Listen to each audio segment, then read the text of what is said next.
So pane news circulated dzekuti Auxilia Mnangagwa almost got shot on Thursday in Mutare pa Christmas pass. So one of the cars that he had pa motorcade yake got shot. Matyres emotikari iyo akatoita mamvemve haasitombotarisika, and vanhu vakawanda vari kutongoti vaida kumuraya, nothing else. She had a meeting in Mutare. She was supposed to meet with Mukodza chairperson of the province. Chiri kuitika at this moment ndechekuti Ana Mnangagwa, they are actually in fear of my chairperson of my provinces because they are in support of Chiwenga. Ndo zviri kuitika. So ivo vari kuda kutraya, kuda kureasona, kuda kutaura navo, kuda kuita meetings, kuda kuita sei. Meeting iyoyo haina kutozomboitika because of my gunshots acho akaitika on Thursday. Actually she was going kwaMutare kuno prepare meeting yacho.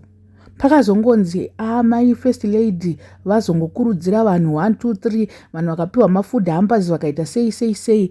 That was that. She never appeared kumutare kwacho. The journey was cancelled. Hatisi kuzoti izvi zvari kupi kana kuti she went back to Harare kana kuti chakaitika uye I'm not so sure, but zviri kunzi izvo aiwa Auxilia anga aenda.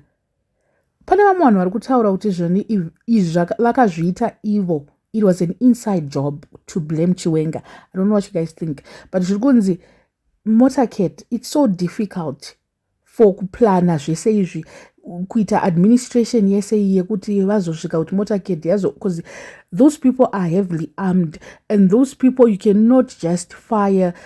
You cannot just and haungazive time yavari kupfuura.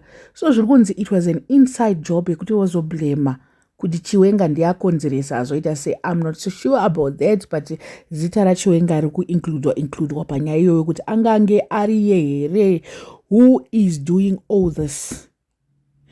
Amen. I don't know. But ivo vanenge vari kutyanana iko kwavo, vari kuratidzana masimba iko kwavo, because Chiwenga ari kuita achiburitsa his true colors. He's now revealing bit by bit kuti iye ari kuside kupi. So kwakutotyanana kuri kuitika futi ipapo. Ini ndinoti I think it's so easy for zvinhu izvi futi kuti zviitwe anyone. Those people are always on the guard because vanotoziva kuti vane ma-enemies akawanda, and ndopaunonyatsoona kuti havana security yekutodaro yatinofungira. Because why always pachiitwa ma-food poisoning, vanhu havano food poisoniwa vanoitirwa izvozvo kuti motorcade yapfurwa yazodii, kwabiwa kwadii, which means kuti pane ma-loopholes anotozikamwa nevavengi kuti apa tinogona kupenetrata 1 2 3. And kwatakuda kuenda ukuka hakuna kumira zvakanaka, because matalks ari kuitika nezviri kuitika behind closed doors. And chavasiri kuziva ndechekuti Chiwenga is playing his cards well, and haasi kuzotaridza vanhu, haasi kuratidza vanhu, achazongoti joka pamberi apa. Ndo zvandiri kunyatsoona kuti Chiwenga anenge ari kuplaya his cards very well.